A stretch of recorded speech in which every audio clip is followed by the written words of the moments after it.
Giants have won the ball game. Bill Laskey, in his first major league start, has shut out the Montreal Expos. To the mic. Friend of the show, let's bring in Bryce Eldridge. Let's welcome in Lee Jung-hoo from Rocky Mountain, North Carolina. He wears number 65, Landon Root. Well, I appreciate it, Bill. I always enjoy talking to you. Let's welcome in Wade Boggs. Let's bring in Will the Thrill. He's the ace of the staff. Let's welcome in Logan Webb. Logan, how are you today? Hi, I'm doing good. Good to be on here. Welcome to Extra Innings with Bill Laskey.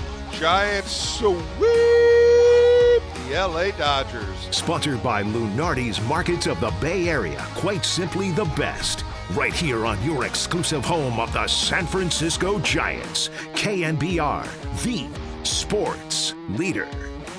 Here's the pitch. Ground ball right up the first base side. Glove behind the bag, and the game is over. Rumfield takes it to first. The final score, the Rockies 8, the Giants 3. The Giants lose for the 5th game in a row. And not a whole lot of analysis necessary for this one. Welcome in to an extra inning post-game show with Bill Laskey. And 2 weeks ago, it was May 17th. The Giants had just left Sacramento. They took 2 out of 3 against the Athletics. And I was on extra innings, and I was like, okay, here's the move we're going to make. They were 20-27. Looking at the schedule, you had 6 against Arizona, 3 against the White Sox, and 3 against Colorado. And you thought, hey, this is the light part of the schedule. This is when the Giants could do something. Back in to get to 500. Well, that didn't work out. They're 2-9 in those 11 games. And today was just another clunker. If you look at the month of May, they're 9-18. In the month of April, they were 11-15. 9-18. They're on a 5-game losing streak. They've lost 3 twice. They've lost 3 times, 4 times. First time they've lost 5 with a possibility of losing 6. And they've lost 6 games in a row once.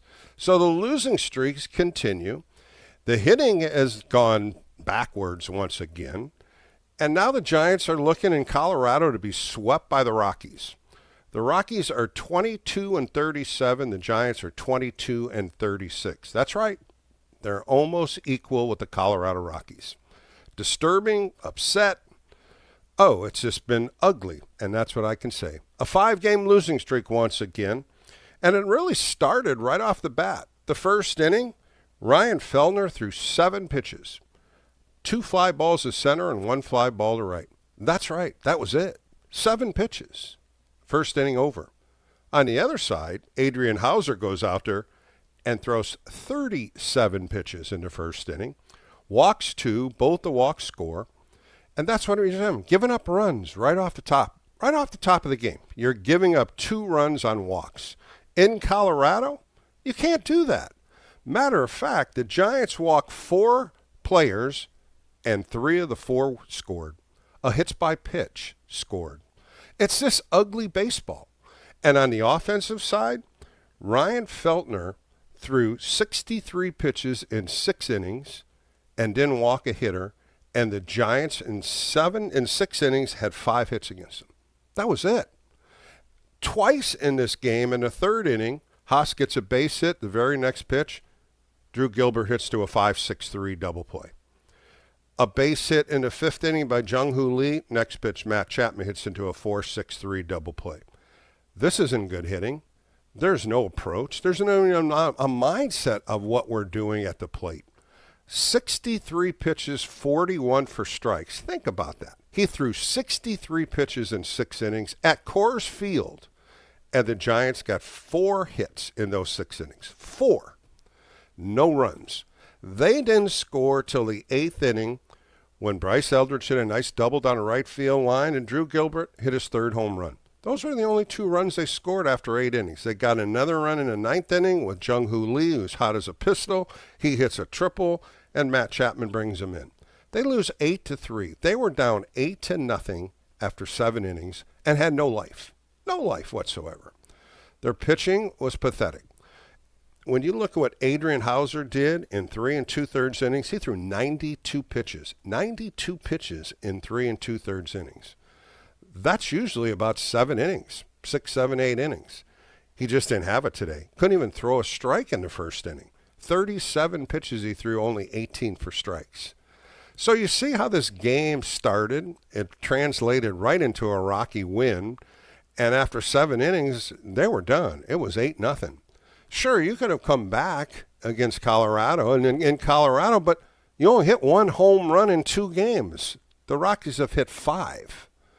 And Drew Gilbert hit that in the 8th inning. We haven't seen a home run out of the top 5 hitters in 2 games.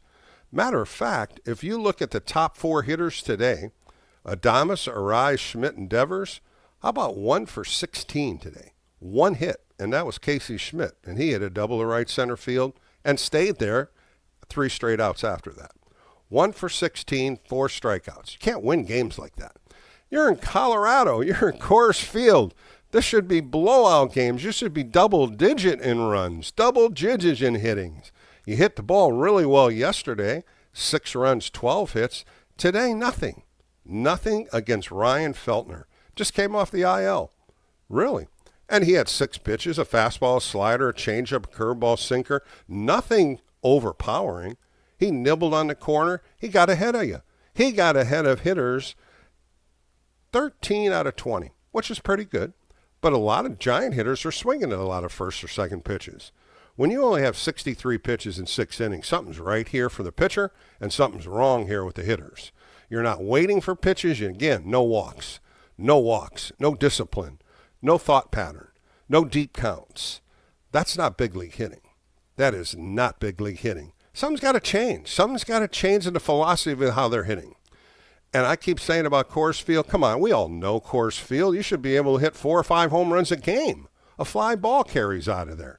Colorado's hit 5 of them in 2 games. The Giants have hit 1. So now you're looking 1 more game in Colorado. Then you have Milwaukee and the Cubs for 7. And this road trip is not starting the way you want to see the Giants start a road trip. 0-2, 5 games in a row, losses. And they have 1 more game tomorrow, a day game where the ball really jumps out of Colorado. And you have Robbie Ray Throne, who has struggled the last 2 times. Don't forget his last outing, he walked 7 players. 7 walks that last game. And the bullpen's getting used, and they're getting used a lot. So how do we change this? How do we change this into a positive looking in tomorrow's game? They have to do something. The bottom of the order, Jung-Hoo Lee is doing fantastic since he's been back off the IL. When you look at what he did yesterday, Jung-Hoo Lee goes 4 for 5 yesterday, 2 for 4 today. He's 6 for 9. Why wasn't he leading off today? Willie Adames needs to get out of the leadoff spot. Doesn't take pitches, swings at first pitches. He's got to go down in the order somewhere. Put him down at 6 or 7. He's not hitting again. When you look at Adames, 0 for 8 in 2 games here. Arise, 2 for 8. Chapman, 3 for 9. Devers, 2 for 8. Gilbert, 2 for 3 today. But this is just pathetic. These guys should be raking these pitchers. There's nobody in the starting staff of Colorado that's put a lights-out earned run average with low earned run average. Everybody's got a high earned run average. That's the problem of pitching in Colorado. The Giants have not taken advantage of this at all in these 2 games. Yesterday, of course, the bullpen blew it up in the bottom of the 9th inning. Today, the offense was the reason. So either or, it's got to be cleaned up. And they're falling fast. They're 22-36. Like I said, they've won 2 out of their last 11 games. And you're going to go right into Milwaukee and Chicago, 2 teams that are really playing well. And you need to clean it up. You need to do something here to wake this order up. Tony Vitello's got to shake this lineup up somehow, some way. He cannot keep throwing the same people in the same positions in the lineup. Put Jung-Hoo Lee up front. Put Eldritch higher. You got to push some of these guys out of the same stale lineup. And the pitching staff, he's got to figure out what he's going to do here. Tomorrow, Robbie Ray. Then you got McDonald. Then you come back with Webb. The starting staff is not doing well either. They're not going deep in the games. You're using your bullpen in the middle part of the games, and it's just not translating in any type of winning position. So I'll leave it up to you guys tonight. Let's talk about it. 415-808-KNBR. Let me hear what you have to say about this team, because right now there's no life on this team. They're 22-36. We're not hiding it. We all know the problems they've had. But when you start dissecting numbers, 9-18 for the month of May, that's not good baseball. When you thought, as I did 2 weeks ago, this 12-game stretch, they were going to get close to being 500, and it backfired on all of us. 2-9 out of 11. One more game tomorrow to finish out the month of May. On the road, it's even gotten worse. They're 10-20 on the road. 10-20 on the road, 12-16 at home. So they got to pack their bags up tomorrow. They got to figure it out. They got one more game in Colorado, and then they're going in a hot team with the Brewers for 4 games. And this road trip of 10 games, they're 0-2. I'm Bill Laskey. Give me a call, 415-808-KNBR. We'll take a break, get to some phone calls on hold, and we'll see what you have to say, how this team's going to turn around. We'll take a break, come right back with more right here on KNBR, the Sports Leader.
This is KNBR Extra Innings with former Giants right-hander Bill Laskey. Sponsored by Lenardi's Markets of the Bay Area. Quite simply, the best. Hear him on your Apple HomePod by saying play KNBR. Play KNBR. The pitch to him. Swing and a double play ball on the ground to second. There's the flip to second for one. The relay to first. And for the second time in a row after a leadoff single, the next hitter promptly hits a double play ball. Back on the Extra Inning post-game show with Bill Laskey, John Miller, talking exactly what I said. After a base hit in the third, a double play. At top of the fifth, a base hit, a double play. The Giants were snake bit for the first 6 innings as Ryan Feltner threw 63 pitches, 41 for strikes, 7 ground ball outs, 4 fly ball outs. They just could not connect in scoring. 2 for 10 with runners in scoring position today, 2 double plays. A couple miscues in the defensive part. They weren't errors. A couple balls that should have been caught. The stolen base by McCarthy in the 7th inning.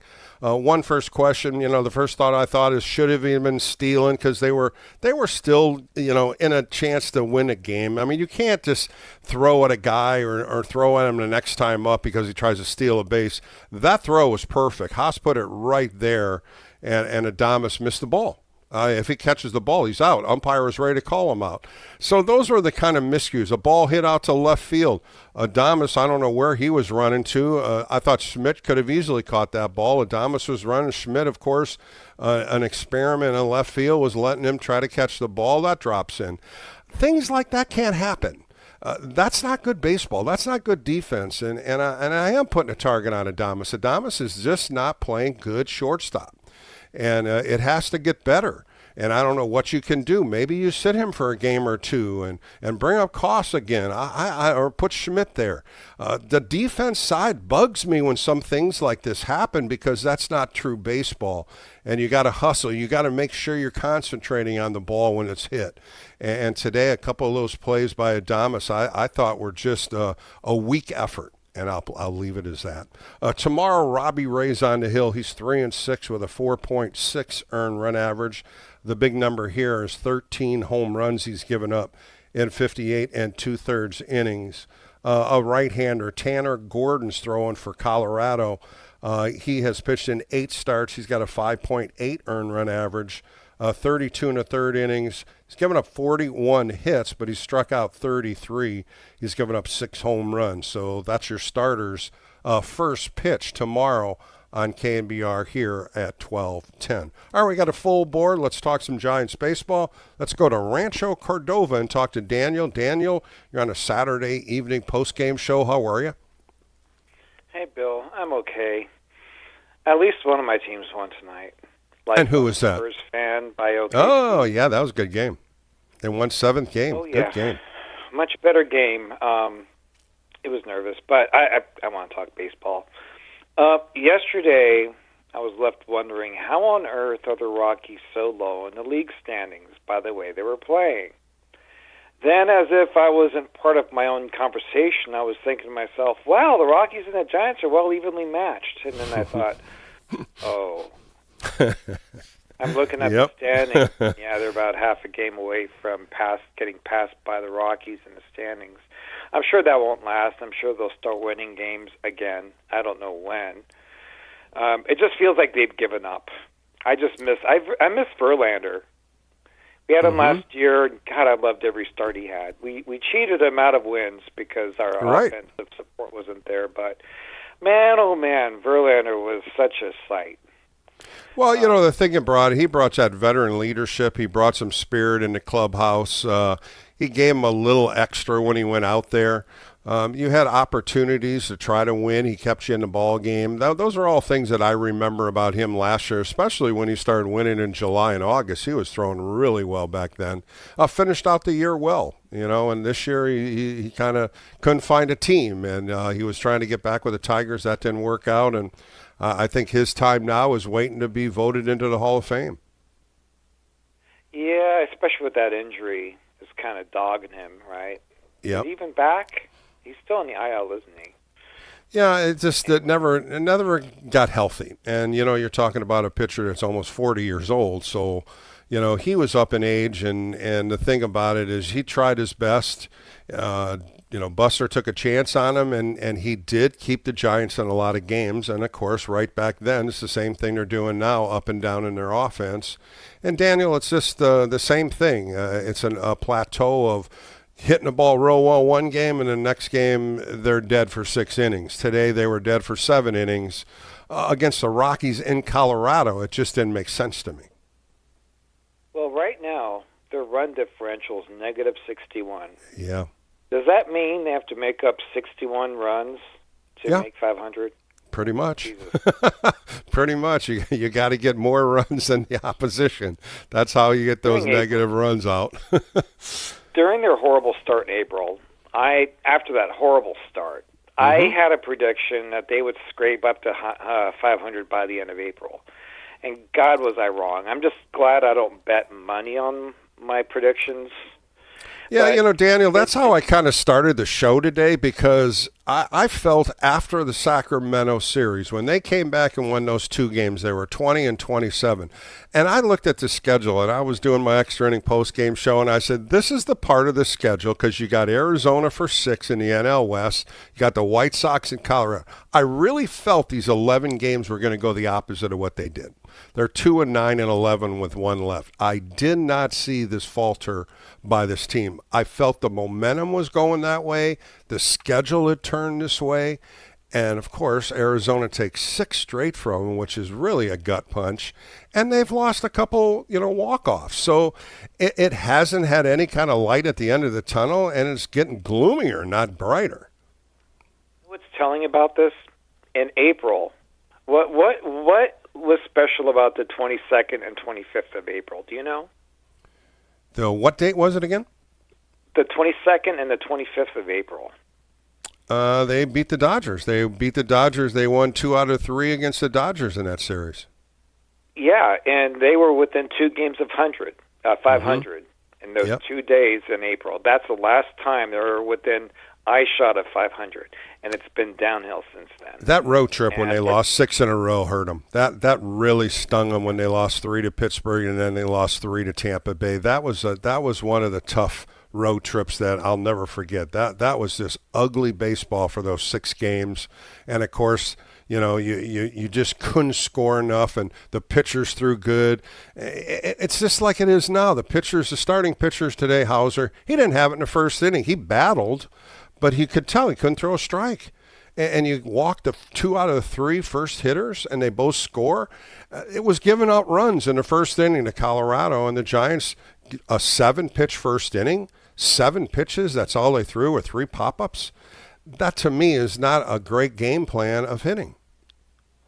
Right. Now, my question about Vitello, and I've been listening to a lot of his interviews the last few days on KNBR. And who's that?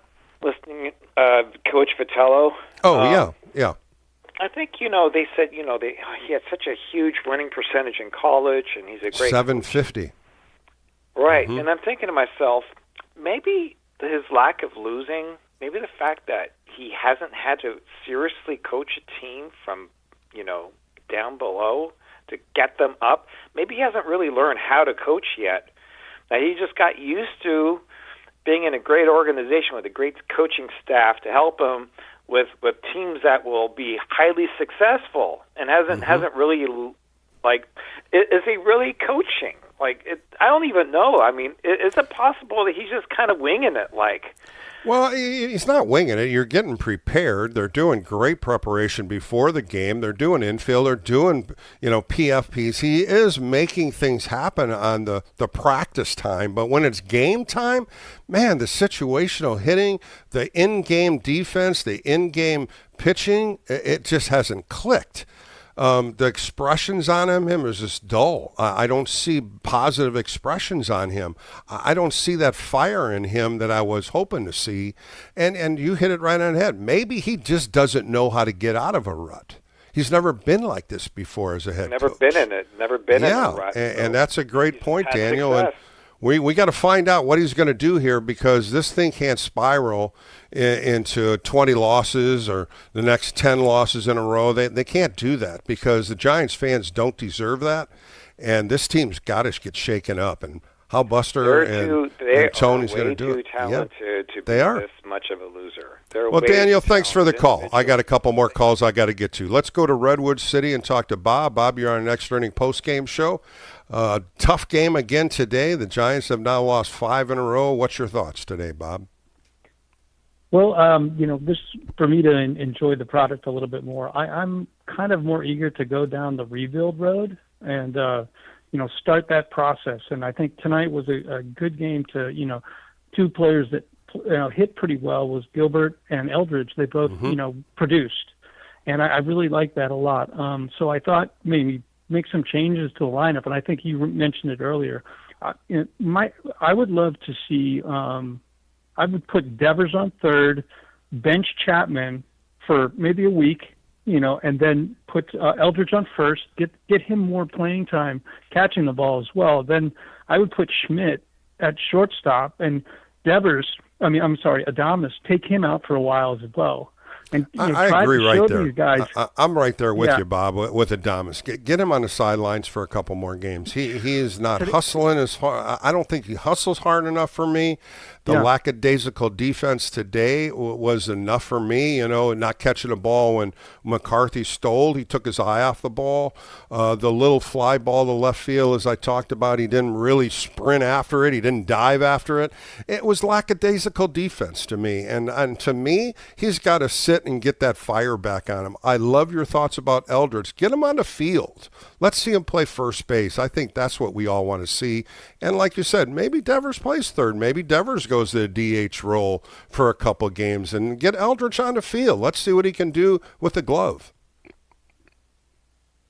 Bringing these kids out, I think it. How do I want to put it?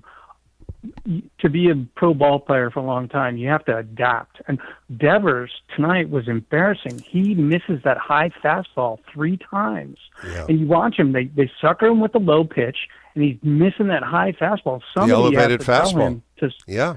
I'm right. like going, this guy is a $30 million heavy hitter. He's hit in the past, but they figured him out, and he walks off chewing that big cud every time like a 5-year-old kid that just missed a lollipop. Yeah, the expressions that he portrays is not a positive one. I mean, he looks like he's this given up. That's sometimes where I look at his expression, and he doesn't. We know he's trying his best, but you're absolutely right. You can pitch to him. You can throw off speed to him, out of the zone he might chase. I love your thought. The elevated fastball gets him pretty much. Don't go inside. He'll hit that inside fastball, but they're not doing that much. They're throwing away to him. And let him hit 3 or 4 foul balls before you go elevated fastball. Today was a bad day for him. 0 for 4, like you said, with 2 punch-outs and 2 weak ground balls to shortstop. Nothing off his bat today. Yeah, it's just incredible that these guys aren't adapting. It's each player seems to be playing in their own world, and they're so strung out. And why? Because they haven't been producing for so long. I don't know how to break that. I don't know what you'd call it, but that freeze that they all have. Bring in Andrea from the caller, from Berkeley. Get her in there and get the cosmic stuff going on. My girl Andrea, she'll put some sage in there. That's what you're talking about. That's what they need to do. Something. Magic cookies. That's right. Hey, Andrea's on hold here. I'll ask her if she can fly to Denver. Maybe she can fly to Milwaukee and do something. But that's a great one, Bob. I appreciate it. And I'm with you. I think they need to shuffle this lineup up. Get Eldridge up a little higher. Get Adames out of that leadoff spot. Put Jung-Hoo Lee there. You got a right-hander throwing tomorrow. Shuffle this up a little bit. Maybe you can get some excitement through the bats. Maybe you can get some roll, get some runs scored. I don't want to see Eldridge hitting 7. He's got to be up maybe 5 or 6 and get Jung-Hoo back in a leadoff spot. The guy is scalding the ball right now. When you're looking at 6 for 9, you can't do anything better than that right now coming off the IL. No question, man. But anyway, I look forward to a rebuild and just get these kids in there and, get people that want to hustle and somebody's got to get inside of Adames. Yeah, I hope there is. All right, Bob. Thanks for the call. I appreciate it. Let's go up to Bend, Oregon, and talk to Steve. Steve, you're on a Saturday night post-game show with Bill. How are you? They're losing to a team with a worse record than they have. By half a game. by half a game. They're half a game up on them. Come on. They're 22-36. Colorado's 22-37. That's a half a game. Did you ever think there would be a fight to stay at the last I would game? never have thought this. Not in a million years out of spring training, I would have never thought this was happening. And I'm glad I'm not a betting man, because I'd be losing everything. First things first, Tony Vitello. Mm-hmm. Do you hit Jay McCarthy in the butt tomorrow? Do you? No. You don't do that. I mean, he stole second, and it wasn't nothing. They had him. If Adames catches the ball, he's out, for one thing. McCarthy had one hell of a game today. 3 for 4, home run, 4 RBIs. The guy can play. Good leadoff hitter, too. No, you don't hit him. It was, he's stealing back. The game was not blown. If it was 14-0, 13-0, 12-0, yeah, he don't steal. The game in Colorado is still tight. And it was, 8-2 at that time. So, you can't say that's a one game in Colorado, because, as you know, Steve, as well as I do, and all the listeners, you can score 5 or 6 runs in one inning in Colorado. The Giants haven't done it yet, but it can happen. So you think about separate agendas for each team member. Now, when you pitch, Bill, think back when you had a 15, 20, 25 pitch inning. Didn't you appreciate your team taking an account deep? Yep. Fighting off foul ball. Why? Yep. Because Bill needs a blow. You need to rest. Especially in Colorado. Right? Especially in Colorado. That's the other question, too, Steve. Adames' You're absolutely right. First pitch swing. And I don't think this team is thinking as a team. I think they have their own separate agenda. All right, last point. I'm not a conspiracy theorist, but Scott Boras is an amazing agent, right? I mean, if I was a player, I'd love to have that guy rep me. Mm-hmm. But you think about Willie Adames, the year he came over, 32 home runs. The Giants really focused on that. This guy hits consistently 30, 20 errors in 2024. How many of those runs did he give back? Unearned runs with a pitcher did he give back with all those errors? 20 errors in 2024. Yeah. He's got 9 this year. He has 9 this year already, so he's on track for that. So I like Adames. Maybe he did a little posing in the dugout, looking wistfully in the field, like, where am I going from here? That was, sorry. They had to show that. This guy needs to sit down for a while. Do you sit this guy down with that contract like that? Do you sit Chapman down? I don't think they can. I don't think they will. Let's put it this way. In a certain scenario, if you took all that money off the board and you said, here's my 9 guys, he would probably be sitting, because he's not hitting. He's up and down. As I said earlier, 0 for 8 in Colorado, and he's not a leadoff hitter. He's got to get out of that leadoff spot. Put a Rise at leadoff. Put Lee at leadoff. Adames is not a leadoff hitter. Just like last year when we were talking, Steve, about Ramos being a leadoff hitter. They're not leadoff hitters. You got to take pitches at the leadoff spot. If you could clone a Rise, I would have a Rise, 2 or 3 guys in a lineup like a Rise. He's that old type of hitter that takes pitches. And you're so right in the point you said about pitchers coming off the mound, and you're so right about Hauser having 20, 30 pitch inning, and he's right back out there. And here Feltner only throws 10 pitches an inning. So you are right about taking some pitches, let your pitcher relax for a little bit. And in my day, pitchers hit. So if we were on the bases, or even if you swung and struck out, you'd get back to the dugout, and the leadoff hitter would say, you need time? And you'd say, yeah, give me a couple pitches, and they'd take a couple pitches for you.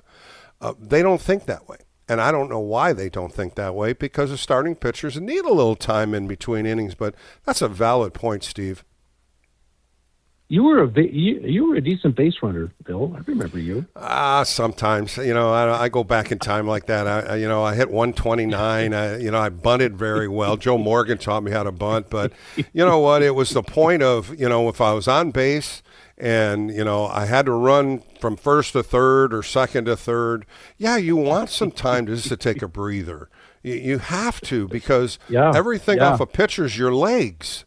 And if you're running the bases all the time, your legs are tired. But now, when the pitchers aren't hitting, man, You got to just take a break, a mental break, and know what's coming up. You're talking to your catcher. What's the next 3 hitters? What did we do last time? That's the communication I did with Brenly, Milt May, Bob Melvin. I used to talk to them all the time. What do we want to do now? What are we going to have a game plan on? What's the next pitch? What's the setup pitch? Right.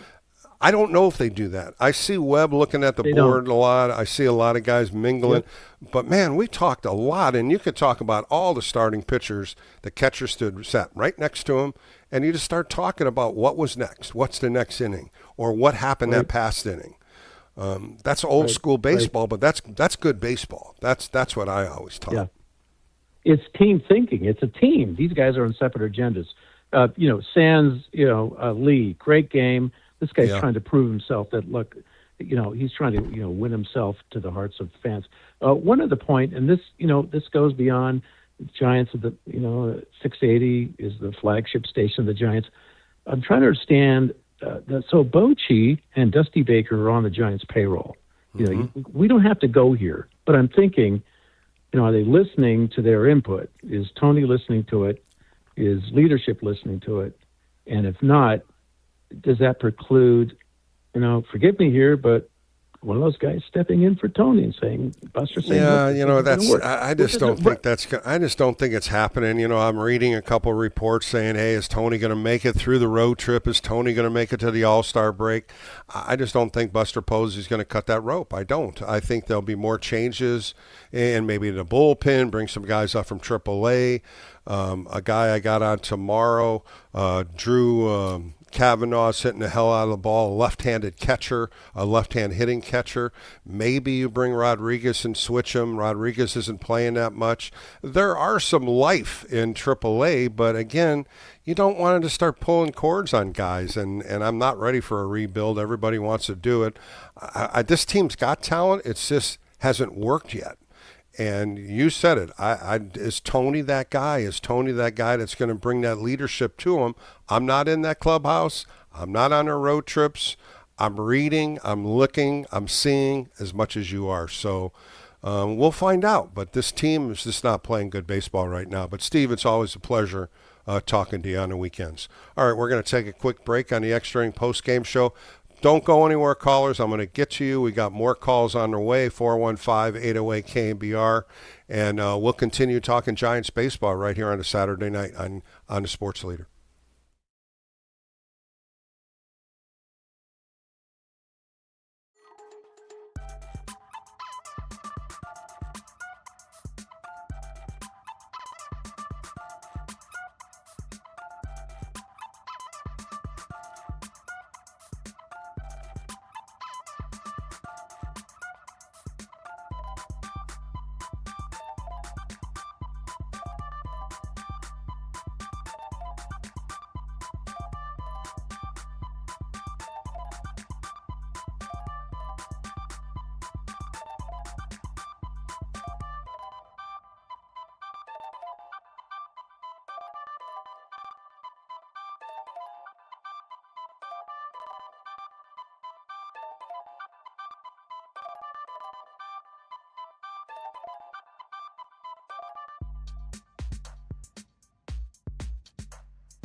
KNBR Extra Innings with Bill Laskey keeps the postgame rolling live right here. Sponsored by Lenardi's Markets of the Bay Area. Quite simply, the best. On KNBR 104.5 FM and 680 AM. The sports leader.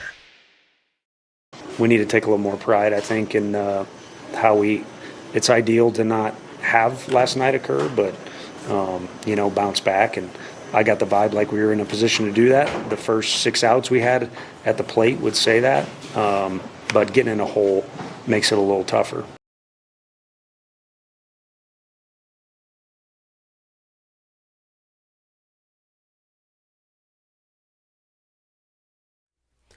All right, welcome back to the Extra Inning post-game show. Susan Slusher had a great point today on, she just tweeted it out.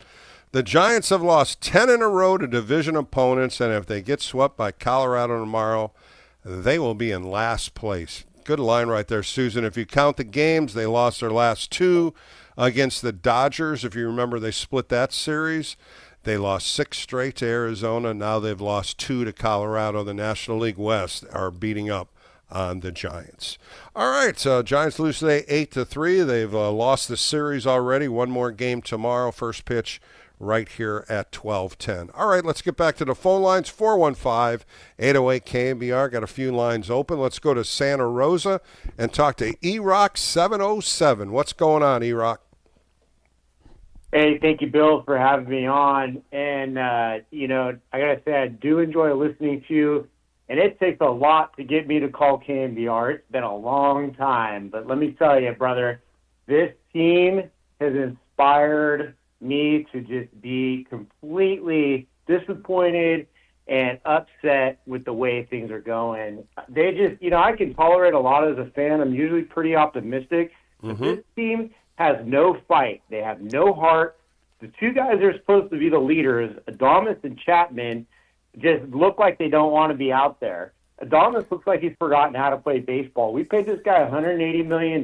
He's supposed to be a leader on this team.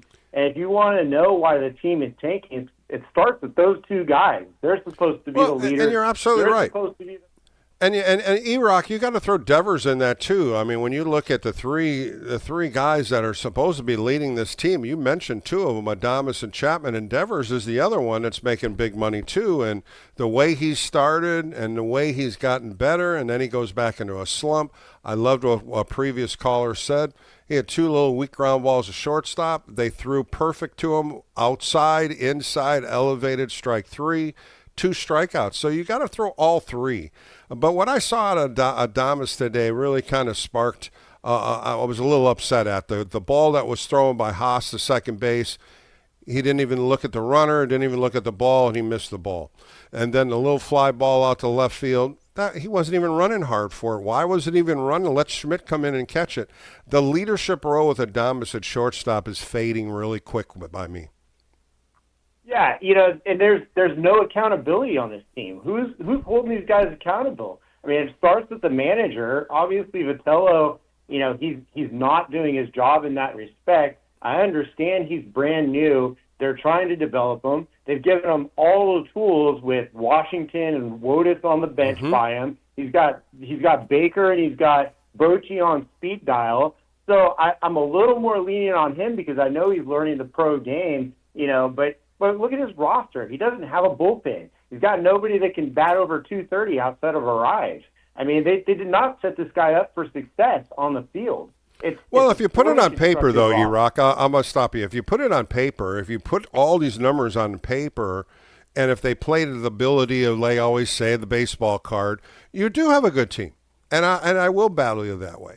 Where Buster didn't look, and he should have, because he won 3 World Series with a strong bullpen. He had the 4 horsemen down there. He doesn't have 2 horsemen down there. He's got a lot of setup guys. He's got a middle guy. He put all his chips into Ryan Walker. That failed. He didn't have a backup plan. And I think that's the first thing you got to look at with the demise of the bullpen. I still feel the bullpen's got good arms down there. They got a 3.4 earned run average. They're 10th in Major League Baseball, but the end game is not a good end game. 10 out of 16, 6 failed save attempts. Then you got to look at what you just said, the 3 horsemen on infield. Devers, Chapman, and Adames. They're not leading. They're not leading by example, and they're definitely not leading to win. And I'm right there with you, E-Rock. And, if these guys signed there because they thought they were going to be with Melvin, great. And if they're not happy playing for a college coach, they need to make a change. They need to ship these guys out. I know it's easier said than done because of the way their contracts were structured, but Chapman should be sitting on the bench and Casey Smith should be playing third. I mean, that's not even a debate. I mean, well, let me throw this one to you, E-Rock. Let me throw this one to you. If you had all these veterans on your team, and you had a veteran team, would you have chose Tony Vitello as your first choice? Would you have said, hey, this guy's a college guy. He's never been in the minor leagues once, never even rode the bus. First spring training game was the first one he managed. Are you setting him up to fail? Or are you setting him up to possibly gauge all these guys? Put a bridge on there where you can fire them up like a college team. Because those are the question marks I'm starting to see now in this clubhouse. I think Buster's got a longer-term plan, and that's why I picked Vitello. I can't imagine that he thought this was going to be successful. They've got to build that farm system, and I think with a younger team, he could be a lot more successful, and he would have the ability to learn. The problem is they're trying to tell us that they're trying to win, and I suppose on paper it looks that way, but you have all these stopgap measures, and they're hoping to catch lightning in a bottle to make the playoffs. They couldn't seriously look at this roster and think, if they play average, we'll make the playoffs. Everyone needed to play at their best this year. They have no margin for error. It shows in every game. They make one error and they fall apart. They can't overcome that. They've got no resiliency. It's horrible to watch. Well, let me ask you, E-Rock, so what do? You're starting June on Monday. Are you benching a couple of these guys? Because they got big salaries. I don't think you can bench them. You got to pay them. You got to get them out there, and that's what you're paying them for, to play. But again, I would love to see them shuffle this lineup a little bit. Put Adames up, maybe even put Gilbert up against right-handers. Put Jung-Hoo Lee as your leadoff hitter and leave him there. I would like to see a little bit more work that Tony does in this lineup instead of the same ones in the same spots. I want to see something different to spark this lineup. What about you? I think that's what we don't really know if Buster's handing them lineups or if Tony B's actually got control over that or how that's all working. I think Tony's trying to do the best with what he's got, but I do think there needs to be some accountability. And if you can't bench Chapman, if you can't bench Adames, maybe you bat him 8 and 9, and you let Eldridge, he's your future. So give him the big at bats. Let him get it. I'd love to see him up there. I think so. And tomorrow another right-hander up there. Put him 5th. Put him 6th. Let him drive in some runs. And Bill, I'm a little more lenient with Devers because we traded for Devers. He's shown flashes. He's had some clutch hits for us this year. He had a bad first month, but he's looking pretty good now. I know he gets a little pouty sometimes when he's not having a good game, but I don't see near the problems that Adames and Chapman with Devers. I think when you get to the end of the year, Devers is going to have 30 home runs. He's going to have 80, 90 RBIs as guys get on base for him. I think he's going to be fine. He's a pro. He's a good player. But he is. He's a 4-star player. E-Rock is a 4-star player. I would like to see Eldridge play some more first base, though. If you're looking down the road, are you talking Eldridge as your DH or Devers as your DH? Because that's what really you're looking for down the window here. If you're looking down the road, how are you going to advance Eldridge as your DH? No, he's your first baseman. He's 6'7". Get him on first base. Let him play some first base here and there. I like what he did in the beginning when they had a couple of days Devers DHing and a couple of days Eldridge. Now, all of a sudden, Eldridge is a DH. I want to see him on the field with his glove on and get him some possibilities of catching the ball, fielding the ball, throwing the ball to the pitcher. That's your first baseman of the future. Don't you agree?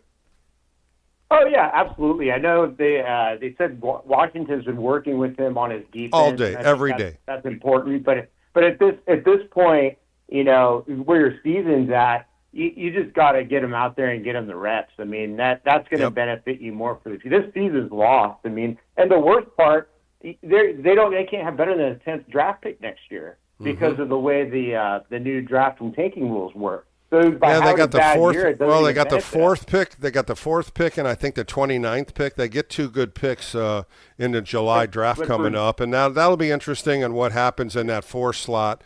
Of course, the shortstop from UCLA, the college pitcher, and then you got a lot of high school kids that are seniors. So do you go back in deep and take a high school kid, or do you look at the college opportunities, and there might be a catcher, a pitcher here, but the shortstop from UCLA everybody's looking at. And we'll see how it falls. But E-Rock, man, you got to call in more. Good stuff right there, E-Rock. And I'm on every weekend. So better conversation, my buddy. I appreciate your call. Let's go out to Newberry Park. Hold Park. it down for us. All right, appreciate it. Let's go to Newberry Park and talk to Jay. Jay, you're on Extra Innings. Thanks for holding on, Jay. I appreciate your time. Okay, my name's Gary. Bill. I'm sorry. The last call you had on was excellent. He said everything I wanted to say. I think you want to know what you have to do to turn the team around. I don't think we can, Bill, with all the long-term contracts we have. Half the starting lineup is on long-term contracts. 4 more years of Chapman, 5 Adames, and worse, the Devers is 7. I don't know how you get out of this. You mentioned Drew Kavanaugh at AAA. Yeah, he's hitting the hell out of the boy. 400. We got a couple of guys at AA. Parks Harbor, a third baseman, and a center fielder, Jonah Cox, is hitting 400. Maybe down the road they can help us out. But I think we're stuck for a long time because of the long-term contracts. And you're so right, Gary, because Devers $30 million till 2033, Adames $28 million till 2030 with no trade, and then Chapman $25 million till 2030 with no trade. And when I'm saying no trade, that's a no-trade clause where you can't just go and trade them. You have to get authorization by the player. So that's a difficult part to try to trade. And, everybody goes, trade him. And my answer is, who wants him? Who wants to pay that kind of money? And I don't think Giants ownership is ready to take on a lump money on these contracts and pass the buck and suck it up. There's no way this ownership will do it. So they're going to have to play. And you're so right, Gary, because it's the point of how can you get them to play better? And I think that's the $1 million question. How can you push these guys to have a little more pride in what they do, a little more push to get a win? Because the secondary stuff that I watch, it's lackadaisical. And you said you were wondering if he was being set up to fail by Tello. And I think he was, because he has a flawed roster, and Buster didn't help him out in the offseason. The 2 starting pitchers have been lousy, and Bader in center field is hitting about 180. So I think he was set up to fail. And I think they'll let him go at the end of the year. It's going to be a big question mark there. It all depends on what this team can do. You're talking 14 games under 500, and tomorrow's the last day of May.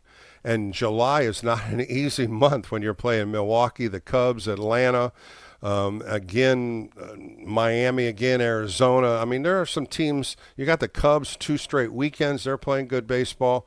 This road trip could be the road trip of hell, just like the one that when they went to Pittsburgh and Tampa. They got Colorado, Milwaukee, and Chicago, and they have to win a few of these games. They got to figure this out. Yeah, Bill, you played for the Giants. Did those clubhouse meetings ever help where the players went in there and just let their hair down? Would that help out? I just don't know if they do that anymore. We had some barn burners, man. We had some good ones because we had good leadership. We had some veteran guys that just aired it out and pointed right at the direction of what they wanted to see more of. When you had a Darrell Evans, a Joe Morgan, a Jack Clark, a Reggie Smith, those guys, when they spoke, you listened. I was a rookie. Those were my first couple of years. Man, when they called a meeting and they started airing it out, you pushed yourself a little harder. And I don't know if they do that anymore. That's the whole question. I'm not in that clubhouse. You would think they would. You would think there would be some barn burners. You would think they'd be calling out some guys. And if they don't, they should. Because there's no way this team is fighting the best they can. Thanks for taking my call. Thanks, Gary. I appreciate it. All right, let's go to El Cerrito and talk to the closer. Well, the closer. Maybe we need to sign you, closer. How are you? Hey, I'll be ready to come in and do the best I can for about half of the minimum wage they're paying. So they call you the closer. You must be closing some kind of business deals then, right? Well, it kind of has to do with my business. I'm a real estate agent, so, I use that term. But I do pitch on an adult league. So I like that. I like that. I like that name, and real estate's a good one, too. Yeah, that is good, yeah. So Wish we had a good closer on the real Giants, so that would be help. That would be better. Yeah, that's missing. It's gone so long now. Closer, it's to a way of who's going to be the next guy up. We thought Caleb Killian was that guy. He was pitching so consistent. I still think they may go to him. Pagera was another name that was brought up on my show last night. Again, a young kid that throws 102 miles an hour. Can he go on that mound and throw strikes? Because if he could do it consistently, he would be a hell of a closer. But I don't think he's that ready yet to be that type of a pitcher. Yeah, no, you're right there. And the guy that was pitching tonight, I have a hard time pronouncing his name. Was it Baruki or what? Baruki? Yeah, Baruki. Ryan Baruki. Yeah. He was looking a little bit, lost out there, and he looked like he was looking down in the bullpen, and on television, nobody was in the bullpen. Nobody was getting up. Yeah, Baruki's been up and down. I remember him in the extra inning game where they won against Pittsburgh. He pitched well, and then you see some of the outings like he had today where he just couldn't get anybody out, and he's supposed to get left-handers out, and 3 lefties got base hits off of him, boom, bang, boom, and he was backing up third. He had a real bad inning in that 7th inning and gave up a home run to Karros. And that was about it, man. It was a tough game right there. It was. But on sort of a positive note, when, like you said earlier, and I said this too, when we talk baseball with my friends and stuff, on paper, Jack's got a lot of all-stars, on that team, guys that have been all-stars. And, we got Devers, Adames, Chapman, Joe. Arise is another one. I mean, we don't give enough. We don't, closer. We don't give Arise enough credit playing second base. I think he's done an outstanding job. He hasn't played second base in years, and for what he's done, it looks like he might have a thumb injury. He grounded out today. He's got his thumb taped, and maybe they're getting in his kitchen too much. But boy, he can hit, man. He can just flat out hit. And today he took an 0 for 4. It just didn't look like his swing was like he was. Yeah. Speaking of 0 for 4, Devers good 0 for 4 and 2 strikeouts again. That'd be a little frustrating, with him. But, well, you look at the top 4. I got to throw at your closer. The top 4 today, 1 for 16 with 4 punch-outs, and that's your meat of the order. Those are the guys supposed to get on, and you get them over and score them, and they didn't do anything. The bottom of the order is what happened. Lee had 2 hits. Chapman had 2 hits. Gilbert had 2 hits. Bryce has been really good the last couple of games. I think you got to move him up in the order. Lee, yeah, I agree. Lee is, I think, 6 for 9 in the last 2 games, so, he's a little hot right now, so that's a good thing. Yeah, I think you got to lead him off tomorrow against the right-hander. I really do. Yeah. To get some spark up at the top and push Adames down, or maybe Schmidt plays shortstop and give him a day off. That I heard you say that earlier. I think that's a good idea because after the game he was staring in the dugout on television. I was watching it on cable there, and he was just looking. Frustrated. Just staring at the field like. He's thinking just like the fans are thinking, what the hell's going on here? What are we doing? Let's get it together. You're going to have to go with what we got, though. Let me ask you something, Closer. The expressions on players, man, you can kind of look at him and say, man, is he upset? Does he give a damn? Is he happy? You can see the expressions, especially when a losing team is like this. The expressions tell me a lot. It really does. And I'm sure you do it. A lot of fans look at it. It's the expression of a player.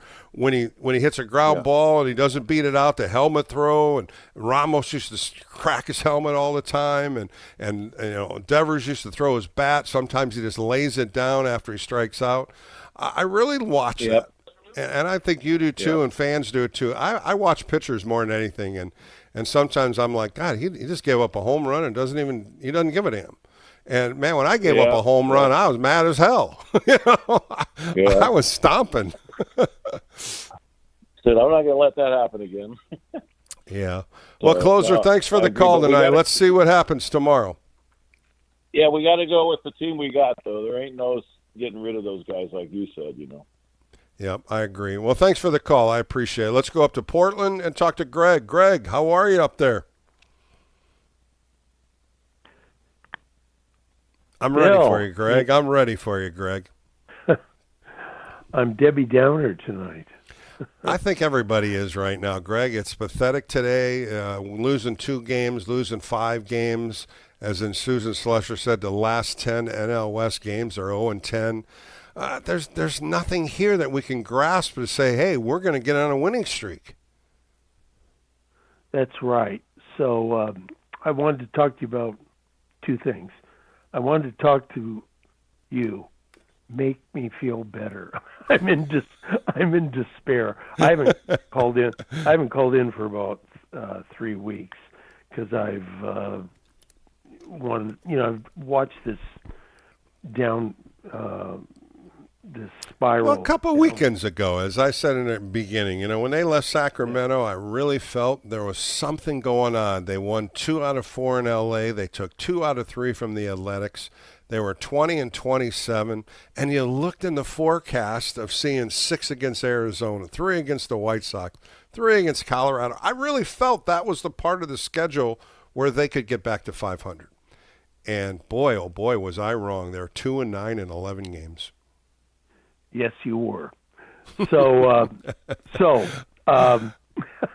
I didn't look at it that way. I saw dark clouds on the horizon. Mm-hmm. However, I'm the only team I've ever rooted for is the Giants, and I'm of a certain age. They came west when I was a little boy, little league, and that's it. So I am despairing. This period that we are in is approaching the wilderness that we were in from, when I was in college and then afterwards, from Rigney to Davenport, for 9 years, just awful baseball, losing.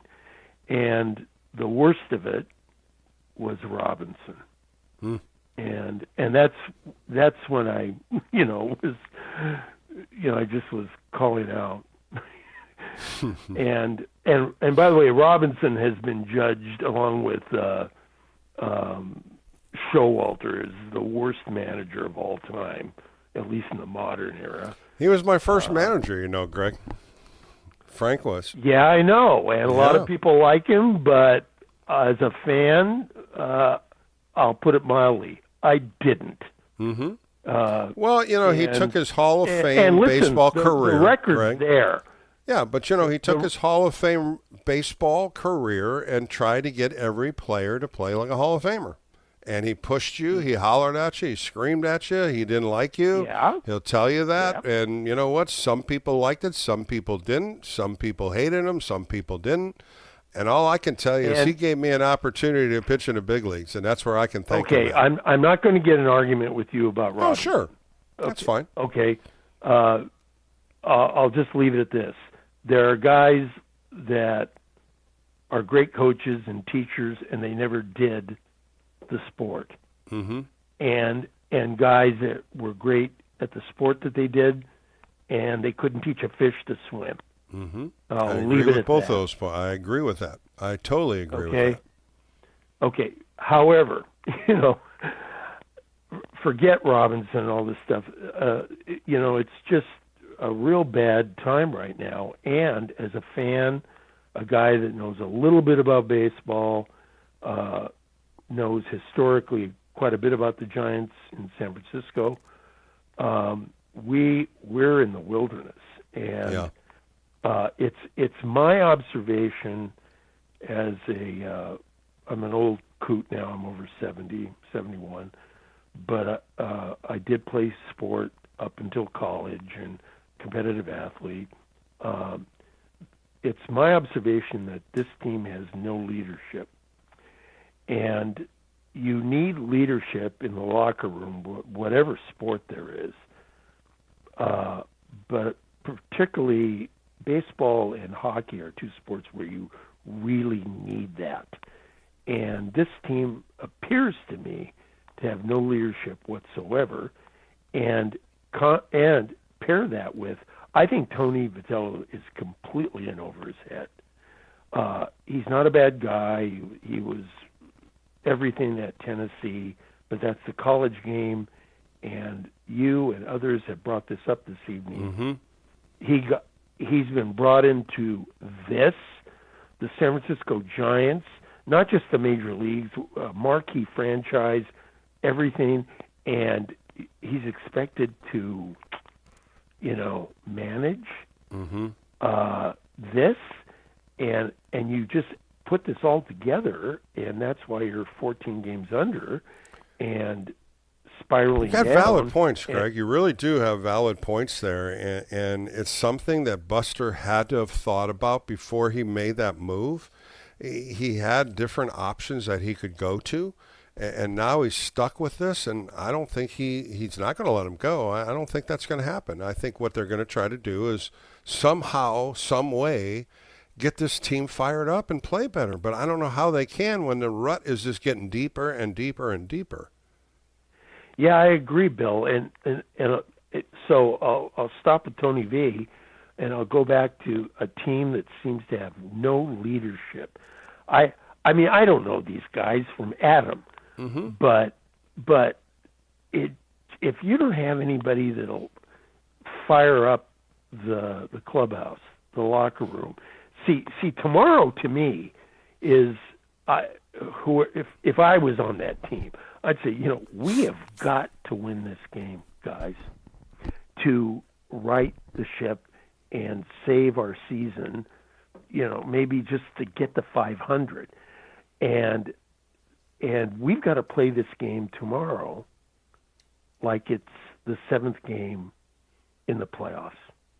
And Greg, they need to do that every day. They got to play better. They got to play, with some spirit, some life. Get fired up. Throw at a hitter here and there if you want to get your troops. Look what Miller did in Cincinnati, and it just fired up the troops. They won a few games after that. Right. Tony V in a conversation with Marcus and Murph said, "Hey, I wouldn't mind seeing a little rhubarb in my locker room." Well, that tells me maybe too many people are complacent. And when you're complacent, that's what you need. You need a team to fire somebody up. And managers, and going back to the old-time managers, flipping spreads and getting teams fired up. You don't need to eat. You didn't play good enough to eat. I mean, I've been in locker rooms like that, and you're looking at yourself going, man, he's really upset. Maybe we need to come better and play tomorrow, make his team better. And that's what this team needs. It needs an ignition slit. And if that ignition can somehow get that team fired up, then it'll work. But we haven't seen that. You're spot on. You're spot on. And Bill, I respect you because you've been there.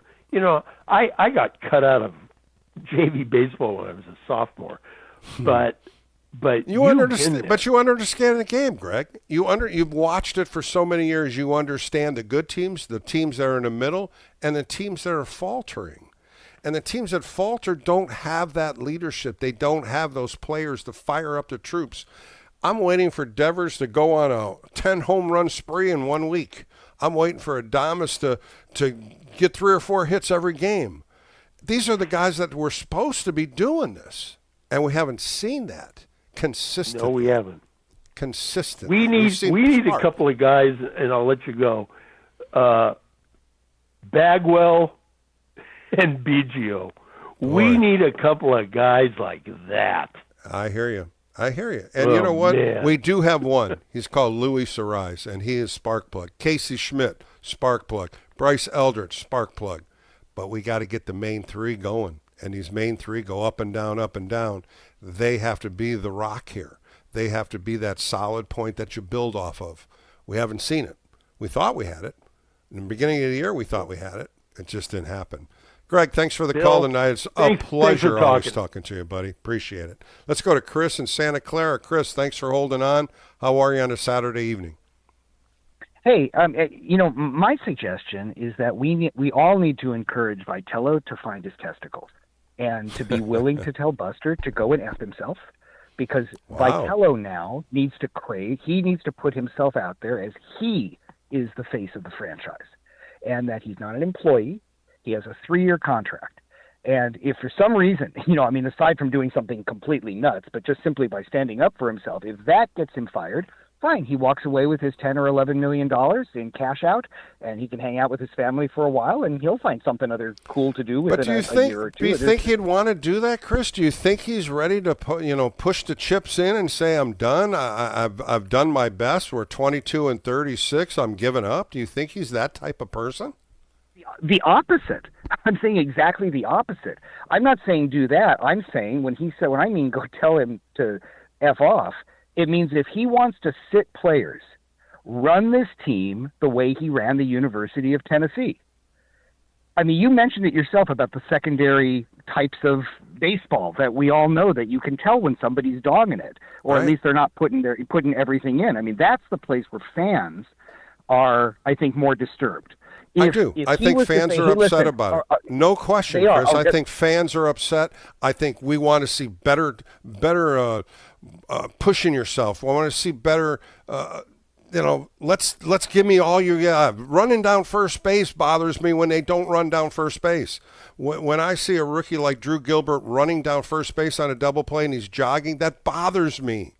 Those are the things that bother me watching this team. Adames not sprinting for a ball in left field. That bothers me. That can't be that way. You got to push yourself a little harder. Vitello has to feel free to sit these guys. Do you really think that the fan base in the Bay Area is going to throw a hissy fit if Chapman and Adames are on the bench for a month? I mean, maybe that sounds outrageous, like, oh my God, they're the guys we're paying them. How could that happen? Well, that's when when I say go find his gonads. It's listen, run this team the way he would have run it in Tennessee. Yeah. My sense is that anybody who did that would have been sitting their ass down for weeks, and it would have sent a message to the rest of that college team that I don't give a damn who you are. Yeah, I think I wonder if he can do that. That's the whole question, Chris. I wonder if he, like you say, has the cojones to do it. I wonder if it's time that he says, if this is my lineup, as we hear that he's doing. We've heard it, a couple people in the front office saying he writes the lineup, then let him write the lineup. If he wants to sit Chapman for a couple days, let him. If he wants to sit Adames, let him. As you say, let him run the team. Let's see if he can spark it by changing a couple players and giving them a spark when they do play. But it comes down to the contract, Chris. It always comes down to the money. And they don't want to see money sitting on the bench. And I hate to say that, but that's the business side of baseball. If they want to fire him, then they can fire him. But if he just says, listen, this is what I think is best for the team, I don't think the fans are going to freak out. You can lose with these guys or lose without them. Yeah. Well, we'll find out, Chris, but you got a valid point. You really do. And we'll see if this all comes to fashion here because, the hole's getting deeper with 5 straight losses and a 22-36 record. And you got 8 games left on this road trip. This road trip could get real bad, or you could change it. One win changes a lot of direction of the team, and it's usually that last game when you're leaving Colorado. You get a win, you go into Milwaukee with a little momentum. You lose tomorrow, man, that flight to Milwaukee is going to be tough. And to play Milwaukee in Milwaukee for 4 games, that's going to be a tough series. But thanks for the call, Chris, and thanks for your objective thoughts. They were really good. Let's go out to Berkeley and talk to Andrea. Andrea, I just got a note here. Buster wants to fly you into Milwaukee and bring your sage. Yes, I've heard that. And at the end of the post-game show, Kylan Bob Mills, from Redwood City wanted you to do that, so I guess they're flying you out tomorrow. well, thank you. I appreciate the offer. And Kylan Mills asked Sean Estes to mail some sage for her as soon as possible. And he's doing remote from Phoenix. He goes, yes, I'll overnight it to you. You'll have some sage. So apparently it's really catching on. Sage really clears out negative energy and brings in positive energy. It's a really natural way to kind of change things up. And a little more powerful, we have the full blue moon. So once in a blue moon simply means 2 full moons in 1 month. Wow, so that's pretty cool. Second full moon. It's in Sagittarius, which is your sign. So I was looking for like a clever way to say, like, once in a blue moon, the Giants have a losing streak like this. But then I did a little more research, Bill, and they already had a 5-game losing streak. Yes, they have. Like, They have one 6-game losing streak, too, and we don't want to talk about that. Hopefully that will stop tomorrow. Right. So we just want to put out positive energy. The full moon's a time of illumination and new beginnings. We want to cleanse our energy and just kind of move forward. And, I do think, to take a page out of your positive playbook, it was really nice to see Logan Webb back. Mm-hmm. I know he only pitched like 4 2/3, but he's born November 18th, 96, a very transformational Scorpio. He's 29, having the Saturn return of new beginnings. And Saturn also rules the skeletal structure, bones, knees, teeth, joints. So the knee bursitis, that has passed. But, on a positive note, it's going to be nice to have him back in the rotation. I think he's going to give... Yeah, he's just got to stay healthy. The Giants need him as their ace. McDonald now is back in a rotation as Maley went on the IL. That gives them some hope there. But, again, Adrian Hauser was pitching so well in the month of May, and today he just couldn't throw strikes in the first inning. Overthrowing, he was trying to throw the curveball too hard. He walks the first 2 out of 3 hitters, and all of a sudden, a couple base hits later, and both runs scored on walks. And all of a sudden, you're giving the Rockies a 2-run lead in the bottom of the first inning on walks. And that stuff, as a next starting pitcher, man, you got to come in and throw strikes. I'd rather have you give up 4 base hits than 2 walks and 2 base hits. The walks hurt them today. They walked 4, 3 of them scored. A couple home run balls again today. Rockies had 5 home runs in 2 games. Drew Gilbert was the only one that's left a yard in 2 games. So when you're weighing both sides, the Rockies have definitely shown more offense, and they've shown some more gusto. And look what happened. They win the first 2 games after they lost 5, and they've come home and now playing better baseball. Yeah. I mean, it was just kind of a rough start to the road trip. And, we're just hoping Robbie Ray, gets it together and pitches a good game and we can get the win there and move forward. But, we just want to cleanse the energy on the full moon, calm the mind, and just kind of put out for some new beginnings and illumination on what can be changed. I'm all for it, Andrea, and I love when you do this. I love when you talk like that, and it really changes the thought pattern and things that can change in just one day. And that's what they need to do. They need to get a spark in this lineup. They need to get something going to get that excitement in that dugout. I haven't seen it in a while, and I know you haven't, and I know Giants fans haven't. We need to see this, but we need to see it for a while, not a couple games. They need to get on a winning streak. That is something different, and that's something that we need to see. But it seems they take 2 steps forward with wins, and then they lose 4 or 5. And somehow, some way, something's got to change in that clubhouse, and somebody's got to take the reins and kind of be the leader. Yes, I agree with that, and I'm going to look at did a sports astrology podcast on Tony Vitello, and I'm going to look at his forecast and see what's transpiring in his chart because, we need some fire in there. We definitely Well, Andrea, thanks for calling, man. I loved Bob from Redwood City. He called you out, and my producer goes, "You should have went right to Andrea." And I said, "Yeah, I missed the layup, but I'll catch her down the road here." But I'm glad I got to talk to you tonight, and I love my listeners. They're listening to you, Andrea. Yes, blessed full blue moon, Bill. Thank you for your show. Thanks so much, Andre. I appreciate it. All right, we're going to come next. I'm going to talk to a good friend of mine, somebody from Utah that I do a radio show with every week. I invited him on the show tonight. He's been listening in Colorado Springs. So we're going to talk to Jordan next. He's a sports director at Eastern Utah Broadcasting. So I'm going to bring him on. He covers the Rockies. We're going to talk a little baseball. And we're going to talk to you, Giants fans, what we talk about on Wednesdays. Every Wednesday, we have a great conversation. So Jordan and I are going to talk some baseball coming up next on the Extra Inning Postgame Show.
Bill is back. Fired up, bringing it, all excited. This is KNBR Extra Innings with Bill Laskey. Sponsored by Lenardi's Markets of the Bay Area. Quite simply, the best. Listen on your Google Home smart speaker by saying play KNBR. All right, back on the Extra Inning post-game show. Tomorrow, we're going to break this 5-game losing streak. Robbie Ray is going to take the mound tomorrow. 3-6 with a 4.6 earned run average. 58 and 2/3 innings, 52 hits, but the walks have been mounting. His last start, he walked 7 against the White Sox. 29 walks in 58 and 2/3 innings. Got to throw strikes. You can't give up those freebies to the Rockies. And tomorrow, let's hope for a good outing by Robbie Ray. He's both opposed by Tanner Gordon, a right-hander. He's started 8 games. He's got no record, 0-0, 5.85 earned run average, 32 1/3 innings. He's given up 41 hits, but he's also struck out 33. So it's a matchup of right-handers, and we'll get that first pitch right here at 12:10 on KNBR. We'll take a quick break, bring my buddy Jordan back on, and we're going to talk more baseball right here on the Extra Inning post-game show. So don't go away anywhere. We'll be right back.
The game may be over, but we know you want to talk more ball. So KNBR Extra Innings with Bill Laskey continues. Sponsored by Lenardi's Markets of the Bay Area. Quite simply, the best. We are KNBR 104.5 and 6.8, the sports leader.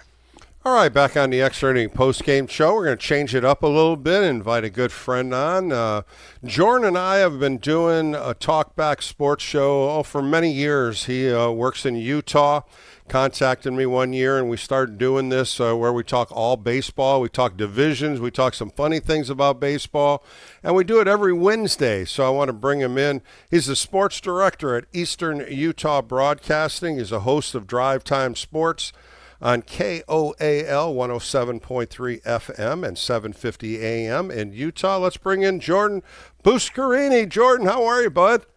Bill, it's a pleasure to be on with you. It's great to talk to you other than Wednesday afternoon. We get to do some late night Saturday baseball talk. I love it. Yeah, it's pretty late in Colorado, and I appreciate you holding on. But now I get to ask you questions, Jordan, where on Wednesdays you ask me. So now I get to turn it around you. How do you like that tonight? I love it. Love it. Looking forward to it. Well, let's just get into this game today. Of course, you kind of follow Colorado. We both follow the NLS really well. What has gotten into the Rockies? All of a sudden, they had 5 home runs in 2 games. They're playing pretty good baseball these last 2 games. You know, you and I talked about this team at the beginning of the year, and it's just a different vibe. If you look at the way they're doing things, you know, it just seems like some maneuvers in the front office. You look at what's going on in the clubhouse. They're actually a fairly exciting team. There were some moves they made in the offseason that I was a big fan of. We got to see, you know, you guys got to see TJ Rumfield live and in color tonight. Really love him holding down first base. I've been a big Ezekiel Tovar guy for a little while. I know Mickey Moniak's on the IL, but he's kind of had a resurgence. They've got some youth. If it's Jordan Beck or, you know, I'm a fan of Justin Veen. If he gets another crack at the show, Tyler Freeman's one of those super utility guys. It's just a different roster than what we have seen in years past. And I think there's a little bit of optimism in Colorado because, quite frankly, the last, you know, generation of fans have not had a lot to get excited about. I still believe the biggest problem with Colorado it's pitching, right? Mm-hmm. I mean, you take a look at the starting rotation. If it's Freeland or Sagano or Lorenzen, Feltner actually looked pretty good tonight. At one particular time early on in this game, I want to say he nearly got through the second inning in like 13 or 14 pitches. He had great command, but that's the big problem for this team. Freeland got roughed up last week at Dodger Stadium. If I'm not mistaken, he's flirting with like a 9 ERA at this particular time in the season. They don't really have an ace. Vodnik's hit the IL, so you got some problems out of the bullpen. But I think when you look at this team from a position player standpoint, it is one of the better Rocky teams that we have seen in quite some time. One of the biggest things, Jordan, you and I talk about it all the time, is how do you win at Coors Field? I mean, it hasn't happened in the longest time, right? And it's a bandbox. You can hit 3 home runs in 1 inning. And like the Giants, they only hit 1 home run in 2 games. Sometimes, like today, the wind was blown. It blew a couple balls back on the field. But I think that's the biggest question every Rocky fan is asking. How can we have home field advantage? Is there an answer? I don't think there is. You know, it's something that's really plagued this team for quite some time. And I think if you go back outside of October when they made their historical run to get to the World Series, you know, it's inconsistency at home. There's not a big home field advantage. And, you know, you and I, Bill, I remember the last couple of years, we would look at a guy like Kyle Freeland and we would talk home and away splits. Right. And at one particular time, you would see a guy like a Freeland that maybe had some value around the trade deadline based off the fact that if you get him away from Coors Field, there's actually some decent stuff that someone can use deep into a rotation. But that is going to be the problem for the Rockies. And, you know, I don't know what the answer is. You know, some moves in the front office. You know, Dito Post has done a terrific job in my mind of kind of reshaping this team. But I think when you look at the offensive output for the Rockies, specifically in the National League West, in, you know, all of our talks with the National League West, we know just how powerful this particular division is. They have been able to score some runs this year, and that's what they're going to have to do. If I'm not mistaken right now, I think they rank 3rd They've scored more than the Giants and the Padres, if I'm not mistaken, so far this season. So you're starting to see a little bit of pop, and I think that's exactly what you need, especially when we're talking about a team that at this particular time has given up more runs than just about anyone in the National League outside of the Nationals. So the Rockies offensively have got to continue to produce, but this is why we're talking about a bottom feeder right now in the National League West. It's strictly what is happening as far as the rotation is concerned and out of the bullpen. But I'll give you an interesting stat so far. We talk about the struggles at Coors Field. They're actually 10-22 away from Coors Field as well. Wow. So, but they are coming. I think that it's a more entertaining team. I think if you drop back-to-back games to the Rockies 2 years ago, 3 years ago, you're shaking your head. And to me, it's not the same as it was 2 or 3 seasons ago. And Jordan, looking at the lineup today, everybody's in their mid-20s. A couple guys in their latter 20s, maybe 1 or 2 in their 30s. But this is what I think Warren Schaefer, the new manager, of course, he filled in for Buddy Black, and he's making this team believe in what they believe in, accountability. He likes to have them trust in what his coaches are. I've read these reports, and, you go to L.A. and you lose 4. You're on a 5-game losing streak. You come home hoping that you're going to be able to beat the Giants, and the Giants just lost 3. So it was a head-to-head, combat yesterday. And, of course, in the bottom of the 9th inning, 2 home runs, they get the exciting walk-off. But I think Warren Schaefer's that type of guy. He's been with the organization for many years, and he believes in what he brings. He believes in his coaching staff, and he believes in these young players. It's going to take a few years for him to compete in the NL West, but at least they've got a little stepping stone they can build off of. No question, and he earned that right. He earned the right to become the full-time manager last season. I was a big fan of Bud Black, and you and I have talked a lot about him as well in the past. Very respectable guy, but I think that Schaefer earned that spot and that interim role. And you talk about the lineup tonight. Just look at the 1, 2, 3 tonight that the Rockies had. You start with a couple of lefties, right, with McCarthy, who was outstanding. What did he have? 4 RBIs, if I'm not mistaken. He went 3 of 4 tonight. Then you have Rumfield, who they bring over from New York. Again, love him at first base, another lefty in the lineup. And we were talking tonight watching the game, me and a couple of buddies, about how many potential all-stars are on this Rocky team. Well, you have one in Hunter Goodman, who actually looks pretty good off of the hoof, right? You have him batting out of the 3 spot. It's a great mixture right out of the gate. And you were talking about it with a couple of callers earlier tonight.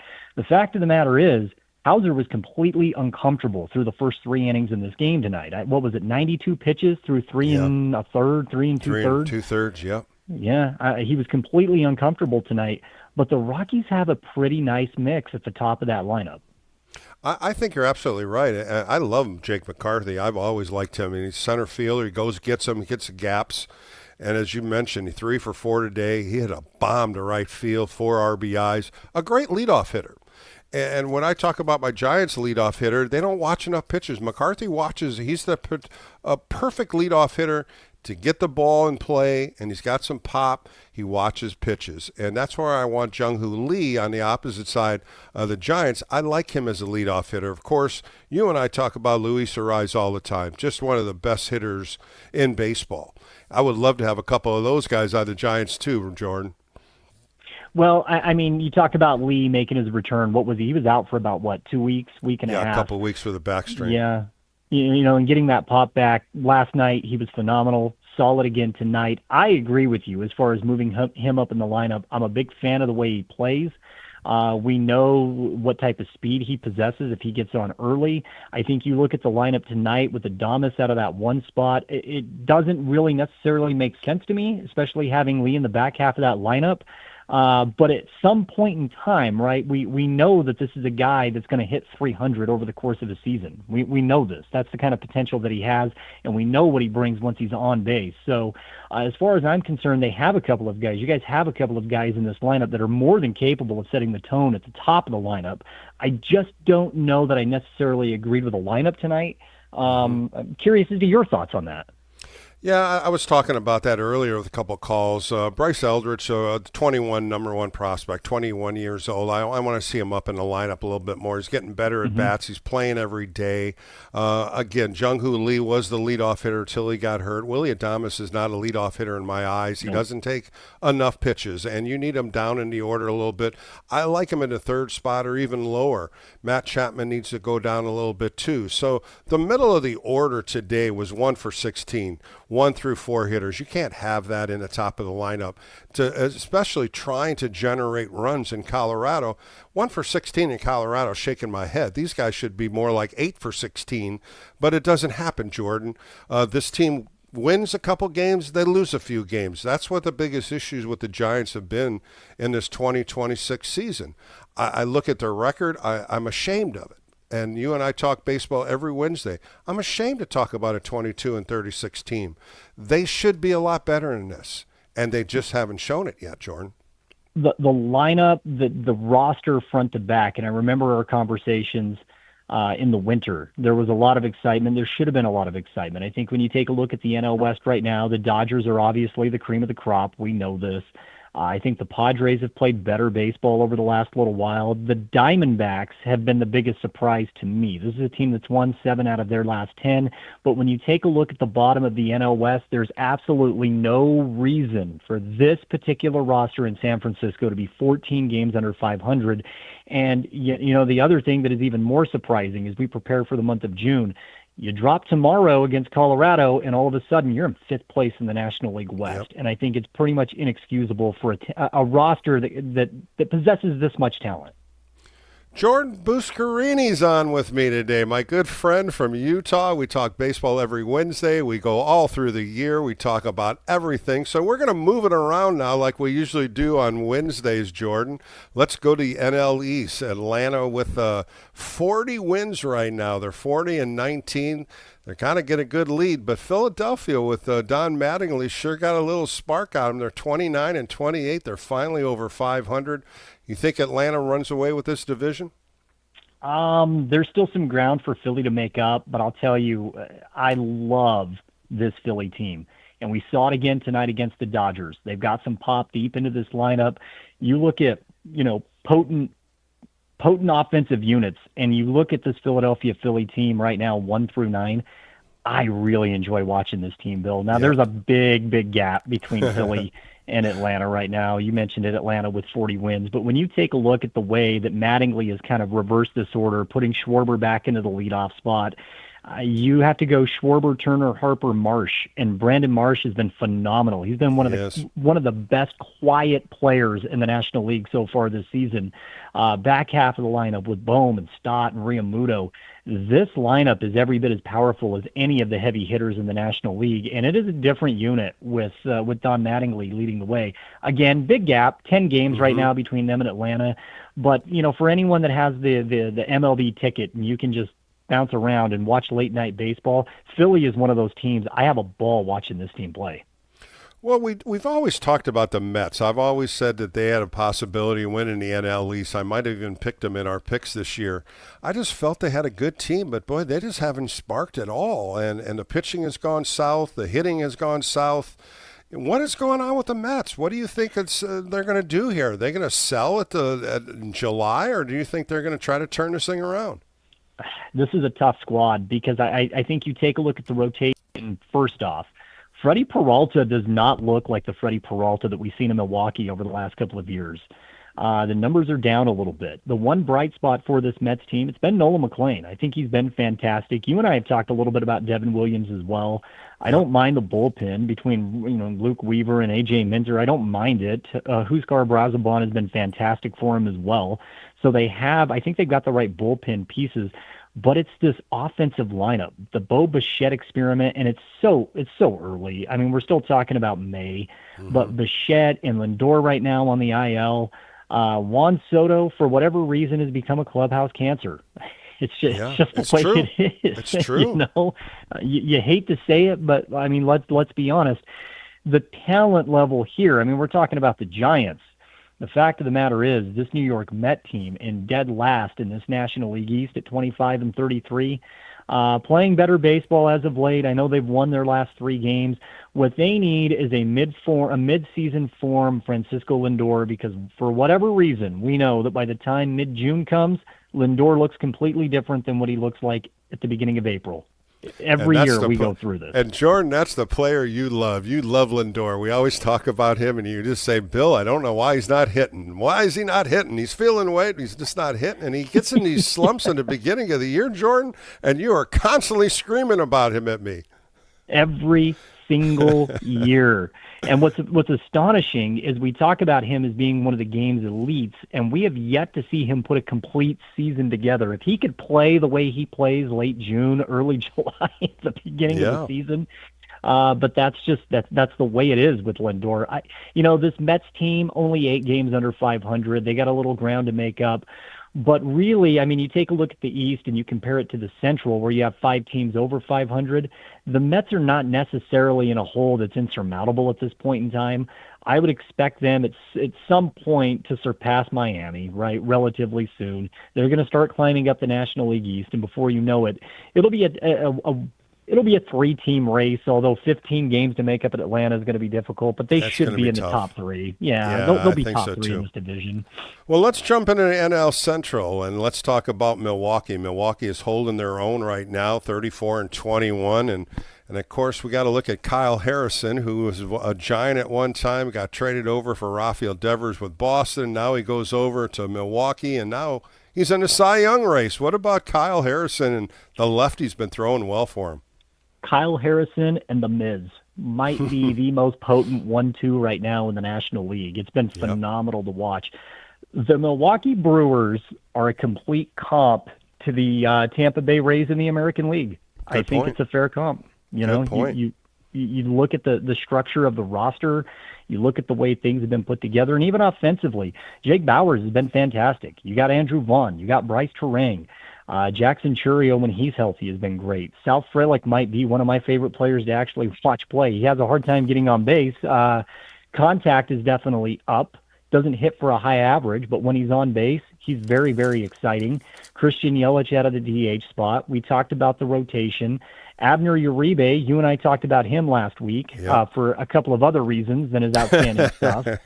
But between Uribe and McGill, is there a better 1-2 closer punch right now in the National League? I don't think so. They got some electricity in both of them, man. And I tell you, he's got to tone down his antics. He's got a 1-day suspension, and I don't think you want to be in Pat Murphy's office too many days. That's one guy I don't think I want to run head-to-head with. But how refreshing was it to see the way Murphy responded to Uribe's antics on the mound? That's how it should be. That's old-time baseball.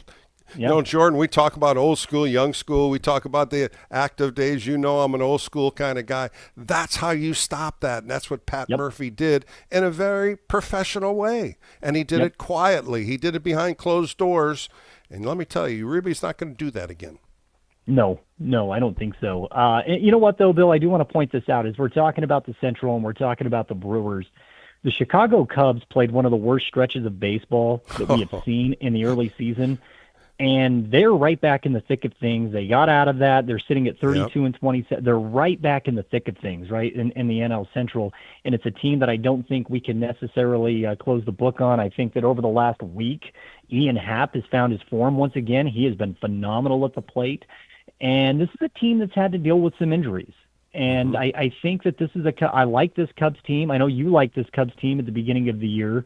A little bit of injury issues, but when you get Palencia back, you got one of the few solid closers in the National League.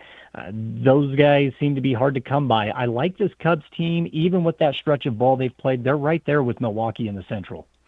Jordan, how do you win 10 games and about 3 weeks later you lose 10 games? That's just incredible, right? Crazy. That's baseball, though, right? That's just total baseball. But you're so right. They've come out of it, and the next team right behind them is St. Louis. I think that's the surprise of the NL Central so far. It would have to be St. Louis or possibly Pittsburgh. I think you have to throw the Pirates in there as well. Yeah, they're over 500 still. They're still They're hanging. over, yep. Yeah. They are, and they've had some inconsistencies within the rotation, inconsistencies that I didn't necessarily expect. I was very high on Bubba Chandler coming into the year. He's had control problems all season long. So who is going to be that number 2 with Paul Skeens? And it's been Mitch Keller. He's been great. And again, if we're going to talk bullpen, one of the things that stands out to me with the Pirates is the fact that you can go to Mason Montgomery, you can go to Gregory Soto. Dennis Santana was a terrific closer second half of the season last year for the Pirates. I really like this team. And for as bad of a start as he got to the season offensively, O'Neal Cruz has been really good. I'm not a big O'Neal Cruz guy, and he has been very good. Marcell Ozuna is starting to turn things around. You've got Connor Griffin. Spencer Horwitz has actually put together a very solid season for this team. So for me, I'm looking at some of the contributors from the Pirates. That might be my biggest surprise. The old saying with the Cardinals, it's the Cardinal way. Every year they hover around this 500 mark, and before you know it, they're back into the NL playoff picture. This happens every single season. The one thing I will say about the Cardinals, I really, really like their farm system. They got a couple of guys that I've kept my eye on, including Jonathan Baez in AAA. I'm curious to see when he finally gets the call. But for me, I think in the Central, it's been the consistency of the Pirates. I think that's the big surprise for me. Jordan, a few more minutes, as this is where we have our fun spots. Of course, Jordan Buscarini is my guest today. He's the sports director at Eastern Utah Broadcasting. We have fun every Wednesday. We do about a half-hour part of it show, just like what we're talking about right now. We go through the different divisions, the different leagues. But now as we finish up, I'm going to throw you a couple different things, Jordan. You ready for it? Let's do it. It sounds great. All right. Christian Romero and Jason Alexander. Romero is from Oklahoma City, and Alexander's from Sugar Land. They were starting pitchers. They weren't starting that day. They were standing through the national anthem. And as the start of the game, they both got ejected. This also happened with the Angels and Tampa Bay. Why is this happening, and is it going to continue to happen, or these players should be fined and get this game stopped? It's interesting, isn't it? It is. It's one of those deals that I don't necessarily understand it. I have more fun talking about the antics of Abner Uribe in the middle of the competition. It's a little bit more understandable, is it not? Yep. It sure is. I just don't understand it. I mean, it's a stare down. They're standing there waiting for the national anthem, and then they just stand there. And I'm glad the umpires are throwing them out. It's a crazy game. We hope it stops. And, just some antics that now minor leaguers are doing. So I got another one for you. The Rays pitcher, Jonathan Heasley, vomiting on the mound now almost every time he goes out there. It's a nervous trait. They had to stop the game and bring him water the other day. What can they do with this kid? I hate to laugh because it's not It's funny. a true story, right? It's true. Yeah. And for those who have not seen it, if you run a Google search of Jonathan Heasley, you are going to see some very prime pictures. Let's put it that way. But the thing that really, this is what I find odd about it, is he's not necessarily vomiting at the beginning of games. It's happening in like the fourth and fifth inning of games, where you think that you would kind of settle the nerves a little bit, right? But it's not happening. I mean, it's happening in the middle of games. If I'm not mistaken, the last time it happened it was against the Orioles. It happened in the fifth inning. It's not the first time we've seen that. Hunter Green did this last year, if I remember correctly, for the Reds. You're right. He did. Just threw up right in the middle of the game. Good call. So we've seen it before. For someone like you who has been on a mound, were you ever in a position where you had to vomit on the mound in the middle of a game? No, never was like that. Never was like that. I mean, you still have nerves. I tell you where the nerves are is in a bullpen when you're warming up. That's kind of where you kind of get your nerves going. You get that 20-minute warm-up period, drinking a lot of water or Gatorade, getting ready to prepare to pitch. But I've never seen anybody like that, and he does it periodically. I mean, he's pitching for Tampa Bay in the big leagues. When I watched the last one, they stopped the game and they brought water out in a towel and they had to flush the mound off. It was ugly, but somehow, some way, he's got to get through it. All right, let's go to another one, Jordan. It happened in Oklahoma. A 12-year-old pitcher was instructed by his dad and the coach to throw a baseball at the opposing dugout after he went out there. He threw this pitch. Umpire threw the dad, the coach, and him out of baseball, and they have banned him for life for playing baseball, and he's 12 years old. You can see it on video. He literally throws the ball right at their dugout. You can hear the parents screaming. You can see the umpire getting all upset. What is going on in Little League when you see parents fighting, now a 12-year-old doing antics like this? How can they stop this with parents?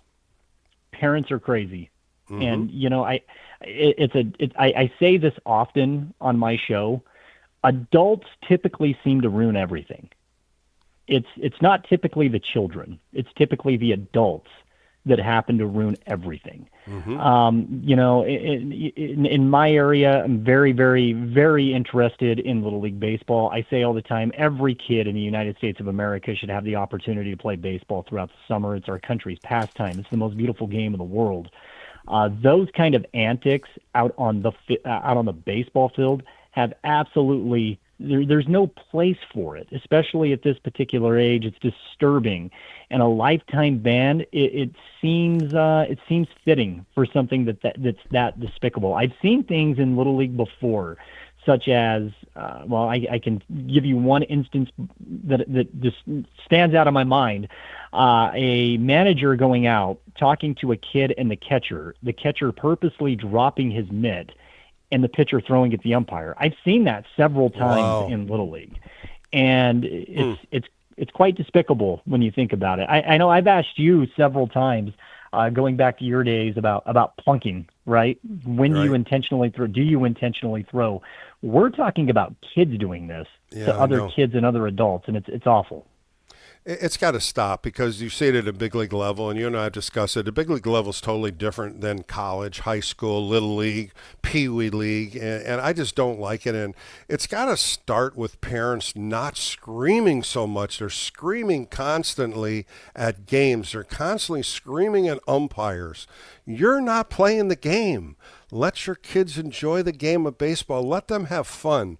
Because, Jordan, you and I say this all the time. Put yourself in your kid's position. How would you like to listen to your mom and dad screaming out at the umpire, or screaming at you for striking out?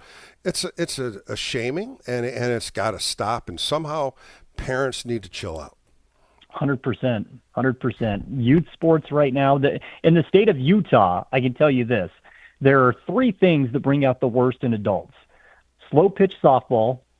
Okay, and you got to remember we don't have a Major League Baseball team in the state of Utah, so slow pitch softball, church basketball, and Little League baseball. Those are the three things that seem to bring out the worst in adults in the state of Utah. That's great. Well, Jordan, thank you so much for joining me. I'm so sorry it's so late, but again, our Wednesdays, we fulfill everybody. We have so much fun doing it, and I'm so glad I bring you on the show tonight. Thank you so much. It's a pleasure. It's definitely a pleasure. Thank you so much. Definitely late. It's not a late night for us in Utah. West Coast baseball is one of my absolute favorite things. You're staying up till 12:30. There's no way around it. Well, you're a baseball fanatic just like I am, and we love talking baseball on Wednesdays on your show. And again, thanks, Jordan. I appreciate it, Bill. Have a great night. That was Jordan Buscarini. He's a host on Drive Time in Utah, KOAL 107.3 FM. We've had a great time doing this for many years, and Jordan's become a very good friend of mine. So we'll take a quick break, close the show, and talk more about the Giants in Colorado coming up next right here on KNBR, the Sports Leader.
From the mound, you're listening to the former Giants righty. It's KNBR Extra Innings with Bill Laskey. Sponsored by Lenardi's Markets of the Bay Area. Quite simply, the best. Heard on your Apple HomePod by saying play KNBR. All right, back on the Extra Inning postgame show as we close out a Saturday. Giants lose in Colorado 8-3. They've now lost 5 in a row, going at it tomorrow. First pitch right here on KNBR, 12-10 first pitch. Robbie Ray takes the hill for the Giants. He's 3-6 with a 4.6 earned run average. A big number to watching out for. 13 home runs he's given up. His last outing, he walked 7, so we get to see a good outing from Robbie Ray tomorrow. He goes up against Tanner Gordon, a right-hander. He has no record in 8 starts, 5.8 earned run average, 32 and a third innings. He struck out 33, but he's also given up 41 hits. So the Giants need to take that accountable and get some early runs. I want to thank my producer today, Ryan McCarthy. Did a great job. Tomorrow, Extra Innings will be on after the show. And I got a couple great guests on tomorrow. Kyle Haynes, the minor league president and director of player development, will be on with me. And Drew Kavanaugh, of course, Drew Kavanaugh is lighting it up in Sacramento, a catcher that got brought up by Richmond, hitting the hell out of the ball, hitting close to 350. I caught up with him on Friday, and I introduced Drew Kavanaugh to the Giants family. I want to thank my guest, Jordan Buscarini. Of course, he and I hit it up on Utah every Wednesday. Just a great guy, good friend of mine, and I was so glad he jumped on with me today. I want to thank you, Giants fans, for supporting Extra Innings. We'll do it again tomorrow. More phone calls, more talk, and let's see if the Giants can break this losing streak. For Bill Laskey, have a great and safe Saturday night. More coming up right here on KNBR, the sports leader. It's another great outing for the righty on your home of San Francisco Giants baseball. KNBR 104.5 and 680, the sports leader. Play KNBR on iHeartRadio.